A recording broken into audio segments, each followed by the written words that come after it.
106,9 FM Merkuri, sahabat, dan seperti tadi yang sudah saya sounding kepada Anda bahwa di hari Rabu seperti biasa dari pukul 11 hingga 12 siang waktunya perjalanan Rumah Sehat Surabaya hadir menemani Anda, sahabat. Dan setiap minggunya kita memiliki tema yang berbeda untuk kita bahas, untuk kita edukasikan pada sahabat-sahabat Merkuri, pada masyarakat berkaitan dengan kesehatan. Karena kita ingin membangun awareness, ya sahabat. Dan Ikatan Dokter Indonesia Cabang Kota Surabaya bekerja sama dengan Rumah Sehat menghadirkan para pakar, para ahli untuk bisa memberikan kita edukasi dan informasi seputar kesehatan. Untuk tema kali ini di 27 September 2023 adalah problematik pasien diabetes mellitus. Dengan narasumber Dr. Iwan Sulianto, spesialis penyakit dalam. Terima kasih sudah hadir kembali, Dr. Iwan. Apa kabar? Baik, sangat baik. Terima kasih sudah hadir 1 tahun lebih ya, Dok ya? Iya. Dulu kita bahas paliatif. Iya, paliatif. Kemudian pernah juga demam berdarah kalau. Oh iya, cukup lama ya akhirnya hadir kembali untuk memberikan edukasi pada sahabat-sahabat Merkuri. Dan Anda sahabat bisa juga stay tune baik itu melalui aplikasi On Airs ataupun juga di websitenya Merkuri di www.merkurifm.id. Anda juga bisa bergabung bertanya berkaitan dengan tema bersama dengan Dr. Iwan Sulianto, spesialis penyakit dalam, sahabat, di 5620096 atau di WhatsApp call dan juga WhatsApp Messenger 08173096. Dan kita membahas berkaitan dengan diabetes mellitus yang bisa dikatakan penyakit ini mother of disease. Banyak orang yang mengatakan seperti itu, para ahli menyebut seperti itu, dan juga tidak mengenal usia, Dok, diabetes mellitus ini. Kalau bicara tentang diabetes mellitus, untuk menyamakan persepsi ya sahabat, supaya lebih paham lagi, supaya kita benar-benar aware berkaitan dengan diabetes mellitus, kondisi seperti apa, Dok, diabetes mellitus ini? Iya, saya sendiri sebagai dokter ahli penyakit dalam itu yang bekerja di lapangan itu saat ini benar-benar sangat terkejut dan resah sekali dengan penyakit diabetes mellitus ini ya. Karena jumlahnya itu naik berkali-kali lipat, mungkin hampir 200%-an mungkin. Benar, sangat tinggi sekali. Kemudian kita mulai dari apa itu diabetes mellitus secara gampang. Saya mendefinisikan diabetes mellitus itu sebagai penyakit dengan yang ditandai oleh kadar gula darah di atas rata-rata atau kadar gula darahnya di atas pada masyarakat umum, yaitu biasanya kalau untuk cek gula darah puasanya itu lebih dari 126, untuk gula darah setelah makan itu lebih dari 200. Itu menurut kriteria dari Amerika ya. Jadi ada beberapa kriteria, ada kriteria menurut Amerika, menurut Eropa, tapi yang paling banyak dipakai di Indonesia, terutama Surabaya atau Jawa Timur, itu pakai kriteria dari Amerika. Berdasarkan karena WHO juga merujuk di situ ya, Dok ya. Iya, betul. Itu kenapa Dokter Iwan menyatakan ini naiknya luar biasa. Bahkan tadi sebelum kita mulai ya, Dokter Iwan mengatakan bahwa ini bisa dikatakan seperti dalam tanda kutip adalah pandemi baru karena peningkatannya yang luar biasa. Untuk diabetes mellitus sendiri, untuk dipahami juga kan ada tipe 2. Banyak yang menderita tipe 2, tapi ada juga tipe 1. Sebenarnya untuk diabetes mellitus itu ada berapa jenis sih, Dok? Dan juga apa yang membedakan antara tipe 1 dengan tipe 2 ataupun juga jenis-jenis dari diabetes mellitus ini, Dok? Ya, jadi kalau menurut Amerika itu diabetes mellitus itu dibagi menjadi 4. Yang pertama tipe 1. Ya.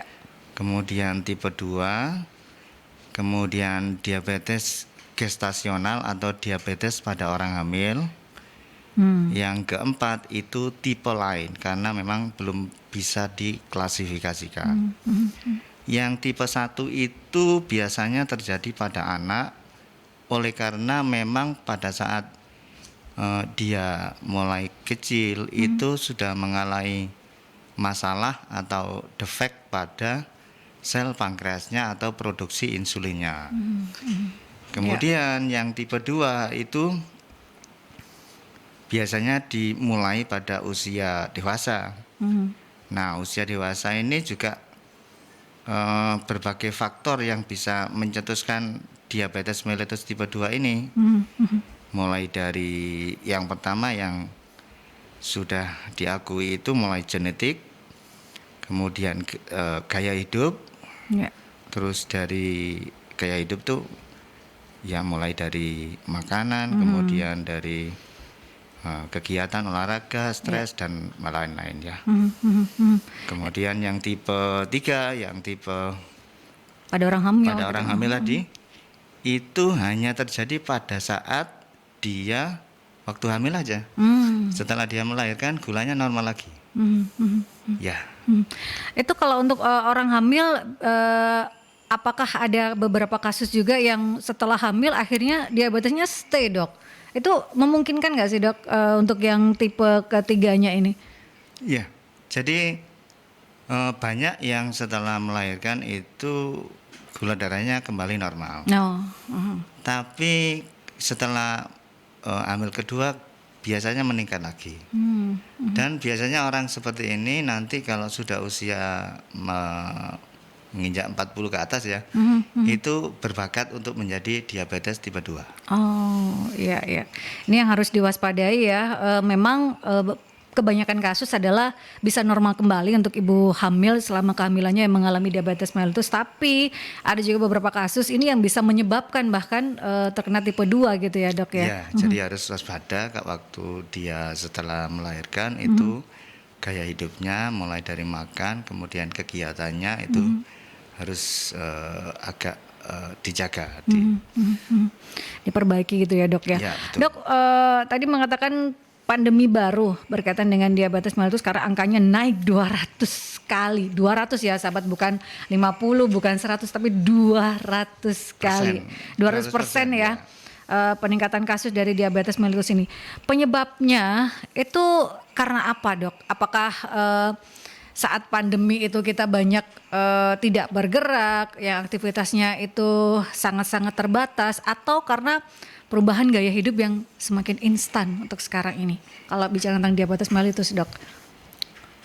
Menurut saya dari yang ada di lapangan yang saya jalani yang mungkin agak sulit untuk diteliti itu mengenai gaya hidup dan makanan. Ya. Jadi gaya hidup sekarang ini kan untuk mencari makan aja kan agak kesulitan. Jadi jarang sekali kita ini sekarang untuk ada waktu berolahraga itu agak kesulitan. Kemudian dari makanan. Makanan sekarang ini rata-rata manis. Betul, tinggi gula, Dok. Ya, jadi manis. Dan yang aneh, yang ini yang saya alami di rumah sendiri ya. Itu yang aneh itu nasi putih itu malah dikerumuni semut sekarang ini. Betul, Dok.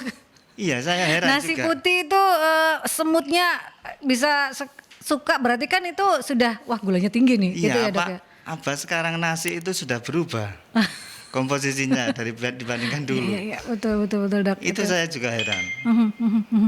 Itu yang ternyata, padahal kalau bicara manis, orang Indonesia udah manis-manis gitu ya. Gitu ya, Dok ya. Karena kan kita orang Indonesia sebenarnya udah manis-manis, jadi tidak perlu mengkonsumsi yang manis.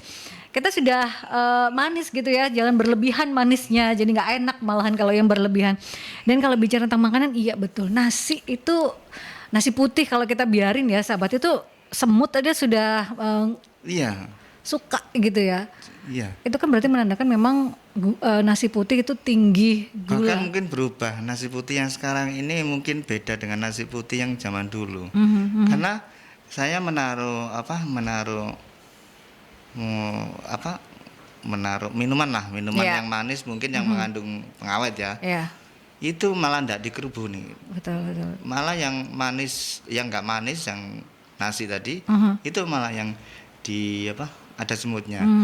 Yang minuman manis yang mungkin pemanis, pakai pemanis, itu enggak ada anunya, enggak ada semutnya mungkin. Nah, itu juga jadi perhatian ya. Kita biasanya tidak terlalu over ya. Biasa itu karena kita mengetahuinya atau banyak informasi adalah nasi mengandung gula.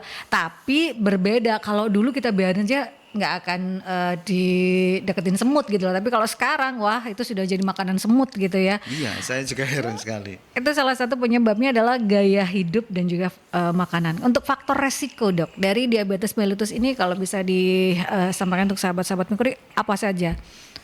Faktor risiko yang pertama ya yang pasti itu faktor genetik ya.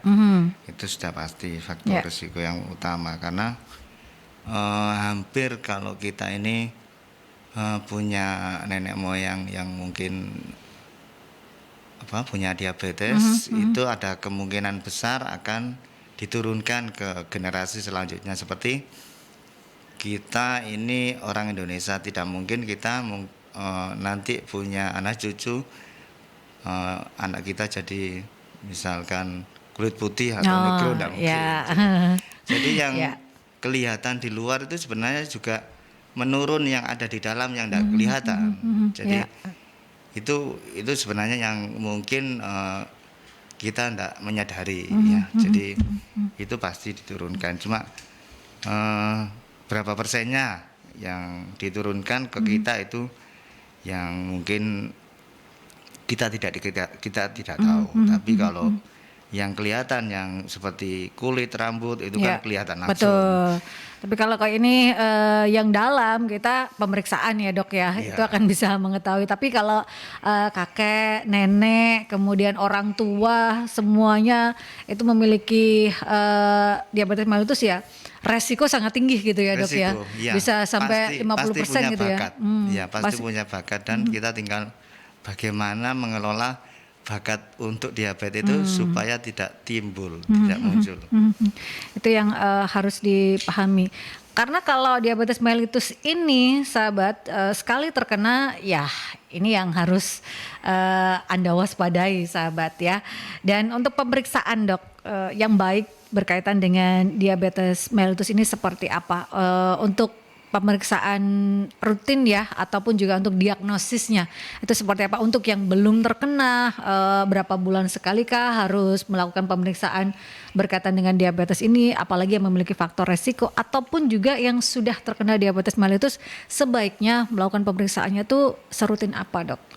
Ya, kalau memang dia punya faktor resiko, mungkin orang tuanya atau neneknya, kakeknya, itu sedini mungkin saya kira. Jadi bila sudah ada misalkan keluhan polifagi, banyak makan, terus polidipsi ya, kemudian banyak minum, kemudian poliuri atau banyak kencing, itu sudah harus waspada, harus periksa ya. Itu yang pertama kalau yang punya bakat ya. Untuk yang mungkin yang tidak punya bakat, kalau itu sudah tidak ada, mungkin minimal pada saat umur 40 tahun itu melakukan general check up terutama untuk diabetes ini karena dari pengalaman saya sebagai seorang dokter spesialis ahli penyakit dalam, itu yang paling sulit kalau sudah lama diabetesnya itu menghinggapi pasien, itu sulit sekali karena biasanya tidak terasa, pasien diabetes itu tidak terasa, tahu-tahu 500 gitu jatuh, ya dok ya? Tahu-tahu jatuh dan dibawa ke rumah sakit. Maksudnya jatuh itu dalam artian badannya itu sudah lemes gitu ya, macam-macam bisa karena tiba-tiba stroke, tiba-tiba serangan jantung, tiba-tiba macam baru dibawa ke rumah sakit. Dan kalau sudah seperti itu agak susah untuk mengembalikan. Kemudian mengenai itu 500, kemarin saya dapat yang kalau tidak salah 970. Wah, baru jatuh dia. Ya, masih muda. 900 dok. Iya. Wah, 500 saja sudah ada teman gitu ya, 500 udah pusing, udah nggak karuan. Iya, itu baru geliang dia. Baru dibawa ke rumah sakit. Ya untungnya masih muda, jadi mungkin masih belum komplikasi banyak, akhirnya masih bisa tertolong. Dok, untuk sebenarnya kalau diabetes mellitus ini sebenarnya kan apakah ada gejala yang khas yang harus diketahui oleh sahabat-sahabat pekerja supaya jangankan 900 ya, dokter menemukan yang 900 itu lo baru ke rumah sakit karena rasa kelingan gitu ya. Itu kan berarti kan memang luar biasa nggak kerasanya dok gejala-gejala dari diabetes ini. Meskipun masih muda kan itu berpengaruh juga ya berkaitan dengan organ-organ yang dalam. Ada nggak sih dok gejala yang khas yang benar-benar wah kalau sudah sering kencing berapa kali dalam sehari atau berapa kali dalam beberapa jam terutama yang malam hari itu sudah harus mulai pemeriksaan atau seperti apa dok? Gejala khasnya seperti apa? Ya itu masalahnya. Nggak ada gejala yang sangat khas itu nggak ada. Kadang ketemunya itu pada saat ada beberapa pasien saya yang orang tuanya itu diabetes kemudian masuk rumah sakit dan anaknya ini kebetulan mau menjenguk ya. Kemudian di tengah jalan dia kecelakaan. Waktu kecelakaan kemudian dibawa ke UGD ternyata gula darahnya juga 900. Gula darah. Jadi dia mungkin waktu kecelakaan di jalan raya itu gliyeng juga mungkin pada saat itu. Dipengaruhi faktor stres, faktor makan, macam-macam. Banyak faktor ya yang menyebabkan tingginya gula darah ini ya selain faktor genetik, gaya hidup, stresor itu juga berpengaruh ya dok ya. Ini kalau 900 dari pasiennya dokter Tang ini kondisinya seperti apa dok? Apakah sudah istilahnya kesadarannya sudah mulai turun atau seperti apa dok? 900 itu cukup luar biasa loh dok, saya baru tahu loh, baru dengar karena biasanya 500 sudah luar biasa, ini 900 dok. Ini karena yang saya temui itu usianya masih muda, jadi mungkin belum mengalami komplikasi yang berat. Jadi yang keluhan yang utama biasanya kepalanya pusing, kepalanya pusing, beliur, kemudian badannya lemes. Itu dua itu yang kemarin saya alami itu, dan itu harus cepat diturunkan. Kenapa? Karena kalau tidak cepat diturunkan gula darah di atas 200 lebih dari sehari atau 24 jam. Itu sudah menimbulkan luka atau jejas pada pembuluh darah. Jadi harus secepatnya diturunkan. Jadi karena memang nyerangnya diabetes adalah di jaringan pembuluh darah ya dok, seperti kayak luka gitu loh, abses apa ya istilahnya ya dok ya. Dan itu bisa menyebar dan itulah kenapa diabetes mellitus disebut mother of disease. Sebegitu menakutkannya. Ini 900 yang dirasakan cuma pusing, gliyeng, lemes. Dan ini harus benar-benar diturunkan intervensinya. Itu akan bisa kembali normal nggak sih dok kalau sudah 900 atau memang seterusnya akan mengkonsumsi obat?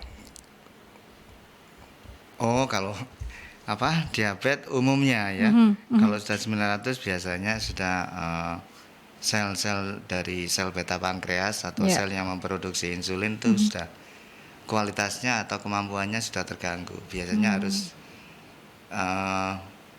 disuplai insulin dari luar atau dengan minum obat. Pabriknya sudah dalam tanda kutip kayak kebakaran gitu ya dok ya, sudah tidak bisa memproduksi gitu ya. Ada pemeriksaan yang lain yang untuk mengetahui seberapa berat kondisi pabrik insulinnya itu ada. Itu ada pemeriksaannya supaya mengetahui supaya lebih tepat juga penanganan dari pasien tersebut sahabat. Itu yang harus dipahami, bukan untuk menakuti tapi untuk membangun awareness berkaitan dengan diabetes mellitus supaya hal yang disampaikan oleh Dr. Iwan ini tidak terjadi pada sahabat-sahabat Merkuri. Kita ke jeda iklan terlebih dahulu, tetap stay tune di Rumah Sehat Surabaya. 96 FM Merkuri masih di perjalanan Rumah Sehat Surabaya, sahabat, dengan tema problematik pasien diabetes mellitus bersama dengan Dr. Iwan Sulianto, spesialis penyakit dalam, sahabat. Dan ini sudah ada sahabat Merkuri yang bertanya melalui WhatsApp Messenger 08173096 dari Pak atau Mas Aris. Dok, nggak pernah ada keluhan, tapi tiba-tiba pas dicek ternyata gula darah tinggi, bahkan sampai 400-an, hampir 500 dok. Tapi benar-benar nggak kerasa apa-apa. Apakah yang seperti ini berarti harus minum obat diabetes seterusnya dok? Seperti apa dok? Iya, baik. Seperti yang sudah saya jelaskan tadi, memang tidak ada keluhan yang khas yang bisa mendiagnosis atau petunjuk bahwa seseorang itu menderita diabetes tahu-tahu badannya enggak enak, ternyata dicek gula darahnya seperti ini ya. Kalau sudah seperti ini biasanya sudah cukup lama menderita diabetes, cuma enggak terasa memang. Seperti yang saya jelaskan tadi, yang usia kepala 3, Ya. yang tahunya lewat harus lewat kecelakaan dulu, Baru tak ketahuan baru gitu ketahuan ya, seperti itu. Jadi memang pada prinsipnya ada pemeriksaan khusus lagi untuk mengetahui seberapa besar pabriknya ya, pabrik Insulin itu ya. insulinnya itu berapa persen yang masih berfungsi, itu ada pemeriksaannya khusus. Nah, tapi pada umumnya biasanya ya mohon maaf kalau sudah seperti ini memang umumnya harus minum obat atau disuplai dari luar. Kadang harus disuplai dari luar. Kalau dengan obat-obatan aja tidak bisa menurunkan gula darah, karena sebenarnya target untuk pasien diabetes mellitus yang belum mengalami komplikasi itu ya cukup gula darahnya itu dinormalkan gitu saja. Dinormalkan dengan intervensi-intervensi gitu ya, Dok ya. Baik, betul. Dan kalau ada yang mengatakan jika terkena diabetes mellitus ini berarti seumur hidup akan terkena terus diabetes mellitus. Itu seperti apa, Dok? Benarkah seperti itu kalau orang sudah terkena diabetes maka seumur hidup dia akan hidup dengan diabetes mellitus? Seperti apa, Dok? Kalau dia memang jenis tipe 1, kemudian tipe 2, iya. Kalau tipe lain itu bisa karena obat-obatan. Ada beberapa karena obat-obatan seperti golongan yang biasanya untuk saudara kita yang kurang mampu, yang kalau badannya sakit semua, terus ini kolesterol, ini asam urat, ini terus minum jamu yang itu biasanya mengandung golongan obat-obatan dexamethasone itu kalau diminum jangka panjang itu menaikkan gula darah yang sangat tinggi. Dan kalau sudah seperti itu komplikasinya juga sama seperti pasien-pasien diabetes. Jadi bahaya itu. Jadi itu yang harus dipahami ya, obat-obat penghilang nyeri gitu ya, Dok ya, ataupun juga jamu-jamu tradisional yang kita nggak pernah tahu kandungannya.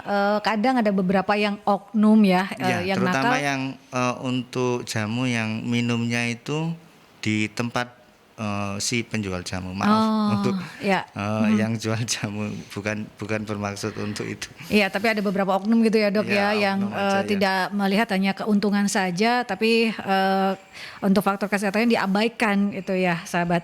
Dan ada pertanyaan lagi dari Pak Danang. Pencegahan yang seperti apa ya, Dok, supaya terhindar dari diabetes mellitus? Karena kan sekarang diabetes mellitus itu tidak mengenal usia. Bahkan usia muda ini banyak sekali yang terkena diabetes mellitus. Tiba-tiba badannya kurus dan ternyata saat pemeriksaan baru tahu terkena diabetes mellitus. Nah, ini. Ya, seperti yang saya katakan tadi, untuk pencegahan ya mungkin mulai anak-anak ya, sudah kita biasakan dengan misalkan tidak punya bakat ya, kita lakukan dengan gaya hidup sehat. Yang pertama tentu dengan diet, yang kedua dengan olahraga, cuma dua itu aja untuk pencegahan. Itu pencegahan yang bisa dilakukan dengan mengontrol apa yang kita konsumsi gitu ya, Dok. Diet yang sehat ya. Diet yang sehat ya, bukan diet untuk kurus, sahabat, bahaya malahan. Dok, untuk penanganan dari pasien diabetes mellitus ini ada perbedaan nggak sih, Dok, untuk yang usia muda, untuk yang dewasa ataupun juga untuk para lansia ini? Ada perbedaan penanganan tidak untuk ketiga usia tersebut, Dok? Iya, sebenarnya memang kita mengobati pasien itu individualis, jadi bukan hanya berdasarkan umur, tapi berdasarkan orang per orang. Idealnya seperti itu.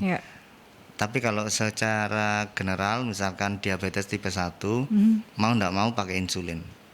Karena pabriknya sudah tidak ada. Betul. Ya, Sudah dalam tanda kutip sudah dari awal itu sudah tidak ada, sudah tidak bisa gitu ya dok ya untuk memproduksi. Iya. Jadi mau tidak mau. Ya, untuk saat ini di Indonesia harus pakai itu. Insulin. Mungkin masa depan pakai yang sekarang itu, pakai stem cell atau cangkok pankreas itu mungkin untuk kedepannya. Beberapa kali saya pernah melihat ya di sosial media di luar, orang luar, anak-anak kecil luar itu yang kayak ditempel gitu ya dok ya, insulinnya, injeksinya atau apa itu karena dia kena diabetes mellitus dari kecil, jadi kayak ada alatnya gitu loh, injectionnya gitu. Iya.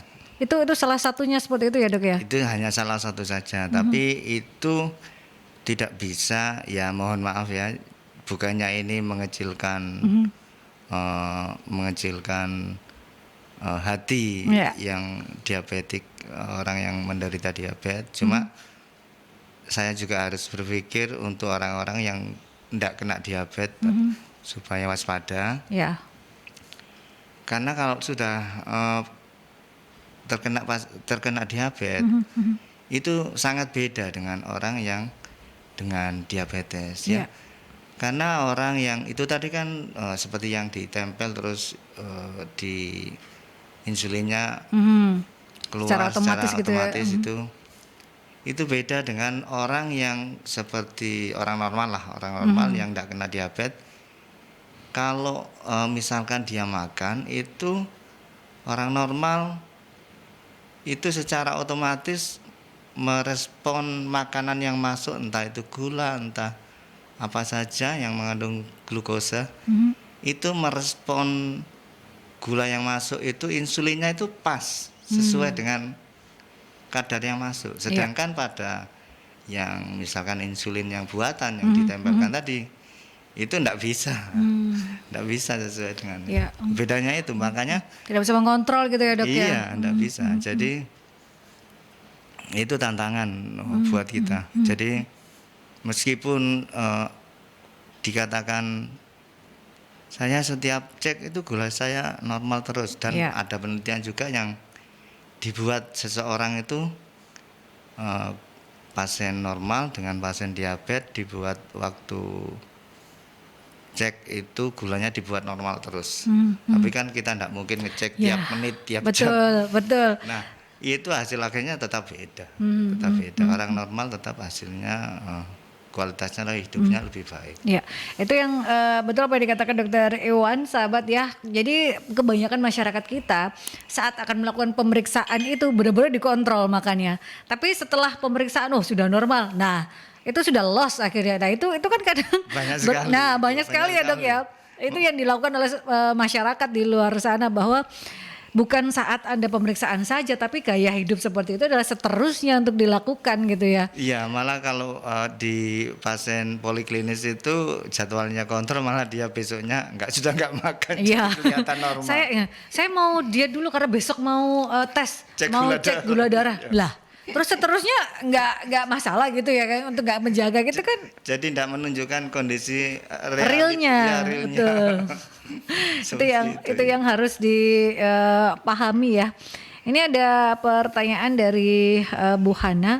Kenapa pasien diabetes mellitus harus hati-hati dengan kaki mereka? Dan kenapa luka pada pasien diabetes mellitus ini sulit sembuh, dok? Ya, baik. Yang pertama, gula darah yang tinggi itu membuat komplikasi pada pembuluh darah ya. Pembuluh darah itu akhirnya menyempit, menyempit, yang akhirnya membuat aliran darah itu tidak lancar, bahkan kadang tidak sampai ke ujung-ujung kulit. Makanya beberapa pasien diabetes itu kadang kulitnya menghitam. Ya, banyak sekali itu yang ujung-ujung jari kakinya itu tiba-tiba menghitam. Ya, jadi masalah utamanya ada di pertama aliran darah tadi ya. Ya, itu penyebabnya karena gula darah yang selama ini tidak terkontrol, padahal secara dari dulu ya, ilmu sudah dari guru saya dulu, kualitas hidup manusia itu sebagian besar ya ditentukan oleh kualitas pembuluh darah. betul. Jadi itu yang pertama. Yang kedua, pasien diabetes mellitus itu Kalau punya umumnya luka ya susah umumnya sekali. kekebalan tubuhnya itu menurun. Oh, Ya, iya. jadi kekebalan tubuh menurun itu disebabkan oleh karena gula darah yang tinggi tadi yang menyebabkan sel-sel yang istilahnya Untuk regenerasi gitu ya. bukan untuk kekebalan. Oh, Untuk kekebalan, untuk melawan kuman mm. itu ndak apa ya, ndak kuat lah. Itunya lemah, tentaranya itu lemah. Tentaranya tidak optimal Iya. bekerjanya itu ya, karena Iya. sudah kekebalannya itu turun, Iya, sudah loyo sudah gitu ya loyo, dok ya, iya, gitu ya sudah dok loyo ya. begitu ya. Itu yang menyebabkan akhirnya Dua faktor utama itu. nah, Jadi dua aliran ndak nyampe ke ujung-ujung yang luka. Meskipun kita kasih obat, ya namanya ndak sampai ke ujung-ujung lukanya, ya ndak nyampe obatnya. Akhirnya antibiotik ndak bisa nyampe. ya. Seperti itu. Karena memang ya itu tadi ya, faktor utama adalah pembuluh darah, dan kalau diabetes mellitus inilah yang bermasalah karena aliran ini yang istilahnya dalam tanda kutip yang ada gangguannya gitu ya dok ya. Nah kalau bicara tentang diabetes, apa bahaya yang akan menyertai para penderita diabetes jika diabetes ini tidak diobati dok dan tidak terkendali, atau komplikasi yang menyertainya itu apa saja dari diabetes mellitus ini dok? Sebenarnya banyak sekali, tapi yang paling banyak itu yang saya lihat, saya ambil 3 besar aja ya. Ya. Yang pertama adalah stroke. Dan stroke-nya itu ini biasanya sekitar 90% karena infak atau penyumbatan aliran darah. Karena itu tadi aliran darah yang tidak lancar tadi. Yang kedua, kalau penyakit dalam saya juga lebih sering ke ginjal. Jadi ginjalnya juga seperti itu, mengalami gangguan aliran darah. Akhirnya mau tidak mau nanti jatuhnya pada hemodialisis. Dan itu nggak bisa dicegah, maksudnya nggak akan bisa dikembalikan normal, agak sulit. Meskipun dikontrol secara teratur agak sulit. Terus yang ketiga adalah ke serangan jantung, baik itu serangan jantung koroner maupun kardiomiopati ya. Jadi selama ini kalau memang dikatakan penyakit jantung itu sebagai pembunuh nomor 1, kalau bagi saya yang sebagai internis ya mungkin saat ini untuk di Indonesia diabetes karena itu sumber dari segala masalah yang saat ini terjadi. Misalkan diabetes itu di Indonesia hilang, mungkin pasien jantung dengan kardiomiopati, dengan penyakit jantung koronernya atau pasien dengan hemodialisisnya akan sangat turun, sangat drastis. Itu sudah pasti. Karena memang itu tadi ya, seperti yang di awal kita sampaikan adalah mother of disease ini loh, diabetes itu. Kalau serangan jantung nomor 1 ya sebenarnya runutannya kalau bisa ambil ke belakang ya, kita tarik ke belakang ya, diabetes mellitus itu bisa jadi penyebab utama kenapa banyak sekali kasus-kasus seperti stroke, kemudian serangan jantung dan juga hemodialisis di Indonesia seperti itu ya dok ya. Sekali. Dan ini ada pertanyaan lagi dari Pak Andi, dok, apakah madu itu aman untuk pasien diabetes mellitus? Secara madu itu kan manis, seperti apa dok? Sebenarnya gampang saja, jadi pada prinsipnya apapun yang ini untuk pasien yang sudah diabetes apa? Iya. Kalau untuk pasien DM dok. Ya kalau pasien yang sudah diabetes, prinsipnya gula itu harus normal, itu aja. Jadi apapun, jangankan madu, buah-buahan pun kalau dia bisa meningkatkan gula darah, misalkan mangga, kemudian apapun durian itu dok ya, apalagi durian.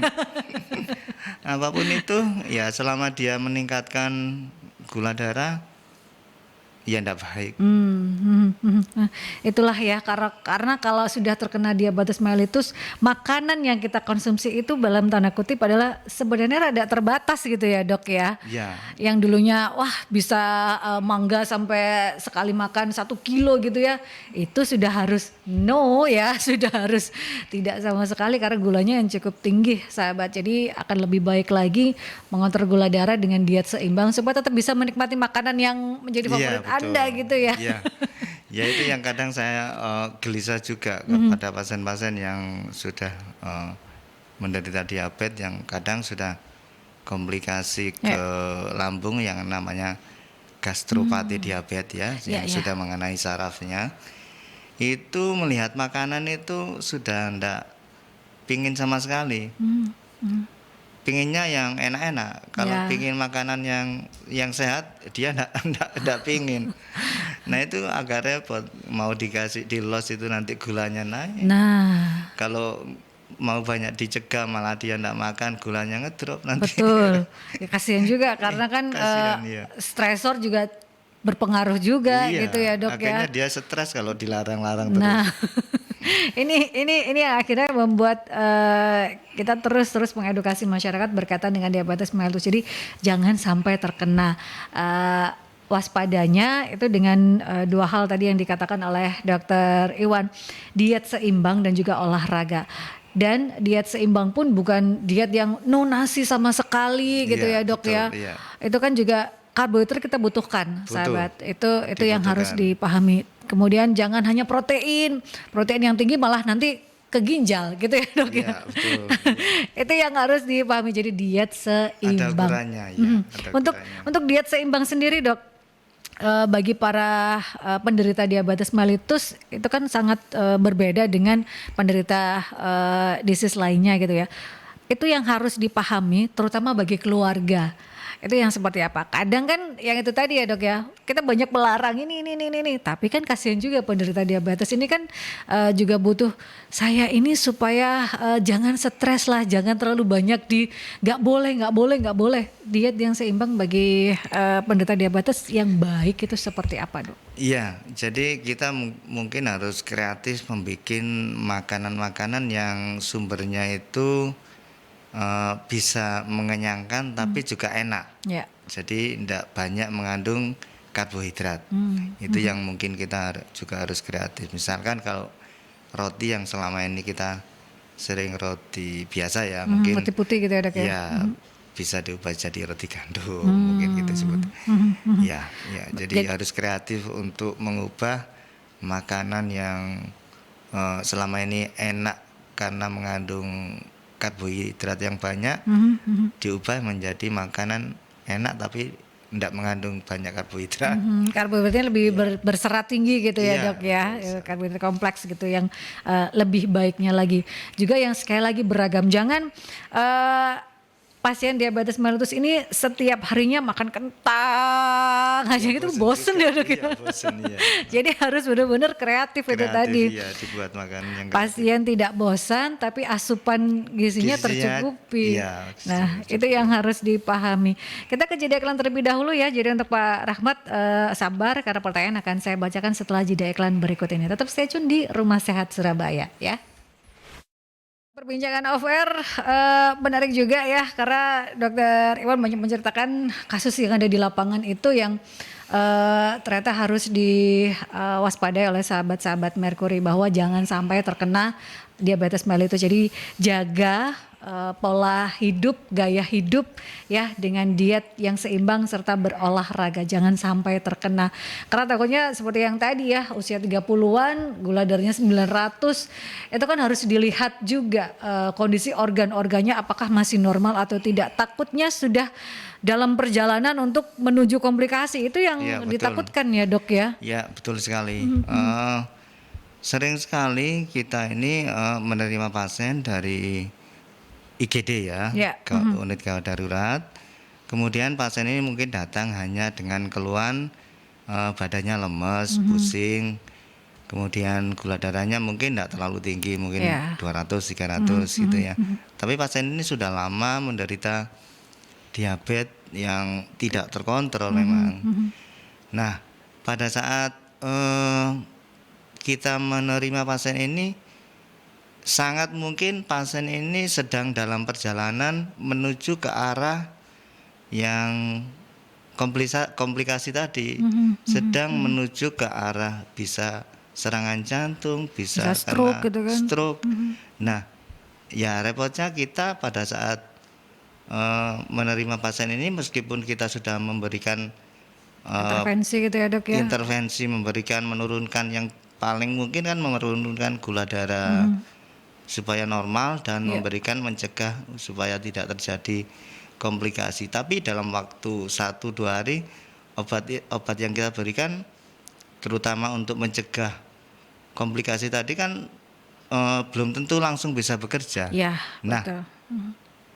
Bisa jadi besoknya itu pasien ini sudah mengalami itu tadi komplikasi tadi, terutama stroke atau serangan jantung tadi. Jadi kesannya seorang dokter yang salah kesannya seperti itu. Ya, kayak obatnya itu tidak ada efeknya gitu ya. Iya. Padahal diabetes mellitus ini efeknya berjalan gitu di dalam tubuh Di gitu dalam ya. tubuh berjalan terus. Nah, iya. apalagi ini yang tidak terkontrol sudah lama. Ini pertanyaan dok dari Pak Rahmat, berapa lama orang yang bisa bertahan dengan penyakit gula? Atau bagaimana harapan hidup dari penderita diabetes ini dok? Harapan hidupnya kalau memang dia mengikuti terapi yang sekarang ini ada, saya kira masih cukup baik, cukup hampir sama dengan orang yang tidak diabetes lah. Meskipun tidak bisa disamakan, tapi ya juga bisa hampir sama, dan tidak masalah kalau itu. Selama terkontrol ya dok ya? Asal ya disiplin disiplin dengan dietnya, kemudian olahraga. Kalau memang gula darahnya dengan diet dan olahraga masih belum terkontrol, ya dengan obat-obatan yang sesuai ya, karena kalau sudah komplikasi obatnya beda dengan yang tidak dengan komplikasi. Disesuaikan dengan kondisi pasien. Tadi dokter Iwan mengatakan setiap pasien itu berbeda-beda penanganannya. Ini ada pertanyaan lagi dari Bu Rita. Dok, saya punya keponakan seorang wanita usia 28 tahun, baru menikah dan sudah mengidap diabetes mellitus. Bagaimana nanti kalau melahirkan normal atau operasi? Apakah hal tersebut aman, dok? Kalau dalam pemeriksaan lainnya aman, kalau sekedar gula darah saja aman-aman saja, tidak apa-apa. Jadi pasien dengan diabetes kemudian nanti hamil akan ada obat khusus. Jadi obatnya bukan yang oral ya, yang pil. Biasanya kita menggunakan insulin. Jadi yang lebih aman, paling aman itu menggunakan insulin, karena insulin itu produk alami ya, human insulin namanya ya, produk alami yang memang ada dalam tubuh kita, dan kebetulan pada ini keponakan ini kurang mungkin produksinya ya, jadi tidak masalah, aman-aman saja. Banyak kok, jadi pasien yang hamil kemudian diabetes itu banyak sekali. Jadi tidak bermasalah selama kontrol rutin ke dokter, itu yang menjadi catatan ya dok ya. Terutama waktu hamil. Nah, ya. Supaya mengetahui kondisi real dari pasien ataupun juga ibu hamil nantinya selama proses kehamilan dan juga proses kelahiran, itu akan lebih aman lagi. Dan terakhir dok, karena sudah tidak banyak, tinggal 5 menit waktu perbincangan ya, tidak terasa sahabat. Ini pesan sehat untuk sahabat-sahabat Merkuri berkaitan dengan tema kita kali ini seperti apa dok? Tema kita seperti kali ini, saya kok kebetulan ya, jadi bikin judul ini kebetulan sama dengan hari ulang tahun IDI Indonesia juga. Akan membuat webinar mengenai diabetes mellitus. Ya kebetulan saja. Karena memang mungkin itu yang menjadi kerisauan ya dari tenaga medis, dari para dokter, karena kenaikan kasus 200%, karena kenaikan yang cukup luar biasa dengan gaya hidup masyarakat, itu yang akhirnya membuat IDI pun membahas berkaitan hal tersebut. Ya dok ya. Betul sekali. Selama saya merawat pasien yang ada di ICU, mungkin yang ada di ICU itu sekitar 80% diabetes mellitus yang di ICU. Jadi dan repotnya kalau boleh memilih gitu saya lebih lebih baik ndak merawat karena saking sulitnya Iya, merawat betul. itu.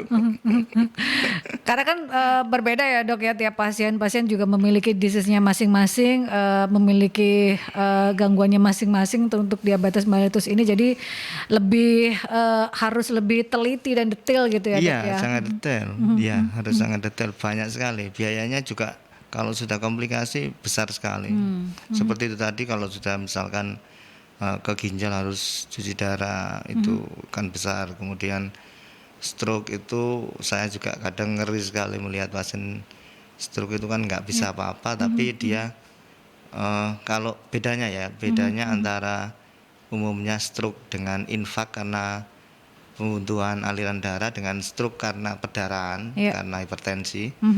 Kalau stroke karena perdarahan, hipertensi itu biasanya kadang bisa dioperasi untuk mengambil itu ya darah. Ya. Terus kemudian bisa cepat recovery. Tapi kalau untuk Akibat kebutuhan. pembuntuan ini enggak bisa, sulit. Jadi sembuhnya juga sulit. Sulit. Jadi beda dengan yang karena hipertensi. Kalau hipertensi itu akan mungkin pecah pembuluh darahnya itu akan dibersihkan di area yang terdampak Iya, itu ya betul, dok ya. iya. Tapi kalau tersumbat, nah ini kan nyumbatnya di dalam gitu ya Iya. dok ya. Itu yang susah gitu ya. Iya, sedangkan waktu usia sel otak itu kan sekitar antara 4 sampai 6 jam. Oh ya. Nah, kalau itu enggak dialiri lagi oleh darah, ya sudah. Ya. Enggak, sulit baliknya. Dalam tanda kutip mati otak itu ya dok ya, karena Iya, tidak ada sulit aliran. baliknya, iya. Ini yang harus dipahami dan diketahui. Kenapa itu pasien stroke itu sulit baliknya? Karena memang umurnya ya sekitar segituan, umur sel saraf itu. Harus balik lagi kurang dari 6 jam. Iya. Nah, ini golden time-nya gitu ya dok Golden ya. period-nya. Golden period dari pasien stroke ini sahabat. Bukan menakuti tapi membangun awareness untuk sahabat-sahabat Mercury supaya jangan sampai terkena diabetes. Kalau sudah memiliki faktor resiko, mulai lakukan pemeriksaan secara rutin sahabat, kemudian rubah pola hidup, gaya hidup ya dengan diet seimbang dan juga olahraga yang terpenting, dan kelola stresor dengan baik. Itu yang menjadi hal utama juga. Itu ya dok ya. Iya, betul sekali. Ada teman yang ingin disampaikan untuk sahabat-sahabat Mercury berkaitan dengan apa saja yang bisa dilakukan atau tips sehatnya dok seperti apa? Untuk teman-teman sahabat Mercury semua, saya kira untuk tips hidup sehat ya sebenarnya seperti biasa saja.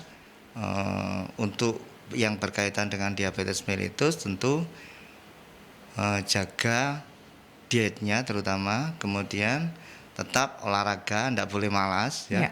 Ya, karena meskipun pekerjaan menumpuk tetap harus olahraga. Itu kalau level evidence base-nya itu menurut saya sudah A1 plus itu sudah. Ya. Jadi bukan A1 lagi. Sudah akurat itu ya, pokoknya harus olahraga gitu ya. Bisa dibantah Ya, itu, ya. sudah A1 plus itu ya. Iya. Terima kasih Dr. Iwan Sulianto, spesialis penyakit dalam, sudah memberikan kita informasi dan juga edukasi seputar problematik pasien diabetes mellitus supaya kita lebih aware berkaitan dengan diabetes mellitus yang bisa dikatakan mother of disease ini sahabat. Dan untuk Anda yang tertinggal perbincangan Rumah Sehat kali ini, jangan khawatir karena Anda bisa menyaksikan kembali di YouTube channelnya Mercury di @radio_mercury 96. Ketemu lagi di perjalanan Rumah Sehat Surabaya yang hadir setiap hari Rabu dari pukul 11 hingga 12 siang yang merupakan hasil kerjasama dengan Ikatan Dokter Indonesia Cabang Kota Surabaya sahabat ya. Dan waktunya kami harus undur diri dari perbincangan di edisi 27 September 2023. Saya Antela Lestari bersama dengan Dr. Iwan Sulianto, spesialis penyakit dalam. Stay safe, stay healthy, be happy, dan Assalamualaikum warahmatullahi wabarakatuh.